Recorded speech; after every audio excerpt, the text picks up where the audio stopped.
हाय सब ओडिया भाई मानक मोर नमस्कार। मो ना आलोक। आज आम आम फ्यूचर विषय किसी कथा हवा। आम लाइफ रे आगु को कोटा इम्पोर्टाट नुहे आम से विषय जानिबा। जदि तुमर बयस 20 रु 25 भितर होता है तो भाई यही समय को केबे भी आगु को जीवाकू दियनी। भूल रे भी ये समय आम आगु को चली जाए ना 25 वर्ष पर आम आगे बहुत बड़ समस्या देखा जाए थाए जोटा कि आमको कहवाक पड़ो मुंडे हाथ देकी मुझे मो लाइफ रे कौन पाई कली। कारण समय थरे चलीगले केबे से पछकू फेरेनी तो केबे आमे समय को आगू जीवाकू देबानी। आम जीवन में जहाँ भी होती से सब कथा भूली जाए आम आगू केबे बढ़िबा। 20 बयस आमको दुईटी रास्ता देखा जाई थाए।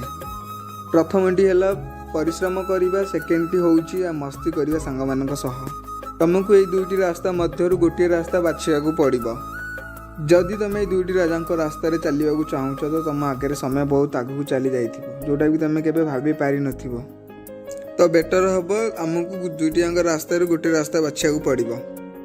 प्रथमटी है परिश्रम। जदि तुम 20 और 25 मध्य बहुत परिश्रम कर झाड़ू बोईकि निज देहरु लोक मान कथा न शुणी जदि तुम बहुत आगू को आगे आसीच निज स्वप्न को पूरा करने को चाहूच तो भाई तुम ठीक रास्तार चलीच।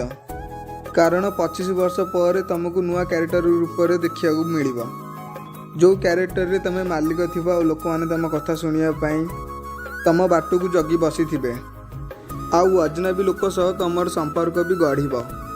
ए सब संभव हो पार तुम परिश्रम और तुम कर्म उपर। आउ द्वितीय रास्ताटी हूँ जदि 20-25 बयस तुम द्वितीय रास्तार पाद दौच एनिकी सांग मान सह मस्ती झील मान को लाइन मारिबा एनीथिंग माने एमती कि मस्तीर सबकि व्यवहार करुच तो 25 वर्ष पर भी तुमको गोटे क्यारेक्टर मिल जो क्यारेक्टर रे लोक मैंने कहबेनि लोक मैंने शुणेबे तुमको अधिक ना कौन कौन शुणेबे ए हे पिलाटा बातेरा छतराटा रे। आउ द्वितीयटी पिलाटा एत पाठ पढ़ी भी मूर्ख भाया काम करुच्ची। और तृतीयटी है तुम इज्जत बोली किसी रही जी जहाँ पाला सी से कह आउ शेष कहे कि आम जाचु तो द्वारा किसी हो पारनि।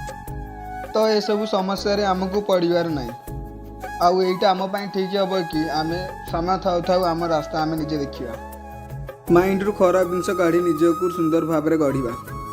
आमे भी दुनिया को देखा कि आम दुनिया रे साधारण लोक नुहे। जीवन रे एमती एक दिन नहीं आस जो लोक आज तुम उपर हसुंट सी जमी तुम कथा शुणापी काली ताली मारे।